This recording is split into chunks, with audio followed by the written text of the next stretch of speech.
మనం ప్రస్తుతం కాలనమ్మక్ అనే వరి చేనులో ఉన్నాము. దీన్నే బుద్ధ రైస్ కూడా అంటారు. మనతో పాటు రైతు తిరుపతి గారు ఉన్నారు. వారిని అడిగి పూర్తి వివరాలు తెలుసుకునే ప్రయత్నం చేద్దాం. నమస్తే తిరుపతి గారు. ఈ కాలనమ్మక్ గురించి కొన్ని వివరాలు మా రైతు సోదరులకు చెప్పండి. ఈ కాలనమ్మకు ఒడ్లు చూడడానికి నలుపు రంగులో ఉంటాయి, బియ్యం మాత్రం తెలుపు రంగులో వస్తాయండి. ఇది నల్ల బియ్యం కాదు. ఇది గౌతమ్ బుద్ధుడు ఇచ్చారు. 3000 సంవత్సరాల చరిత్ర ఉంది. దీని గురించి భారత ప్రభుత్వం రీసెర్చ్ చేసి మొత్తం గూగుల్ అందుబాటులో పెట్టింది. ముఖ్యంగా దీని ప్రయోజనాలు చూసుకున్నట్లయితే ఇది షుగర్ పేషెంట్స్ కి చాలా బాగా ఉపయోగపడుతుంది. షుగర్ ను వాళ్ళు 3 పూటలు తినొచ్చండి.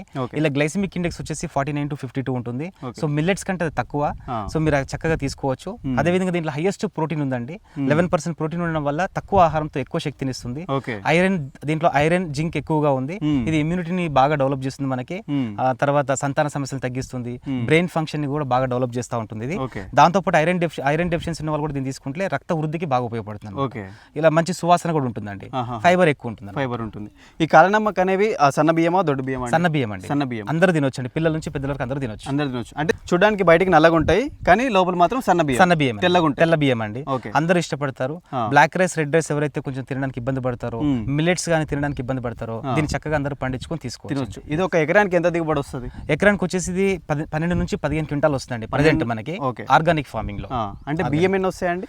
ఎకరాకి మనకు 15 క్వింటాల దిగుబడి తీసినట్లయితే 1000 కేజీలు అంటే 1 టన్ రైస్ తీసుకోవచ్చు. అంటే ఎకరానికి 15 క్వింటాల వడ్లు వస్తే 1 టన్ బియ్యం వస్తాయి. ఓకే. మరిన్ని వీడియోస్ కోసం భీష్మ అగ్రికల్చర్ ఫాలో అవ్వండి, సబ్స్క్రైబ్ చేయండి. ధన్యవాదాలు.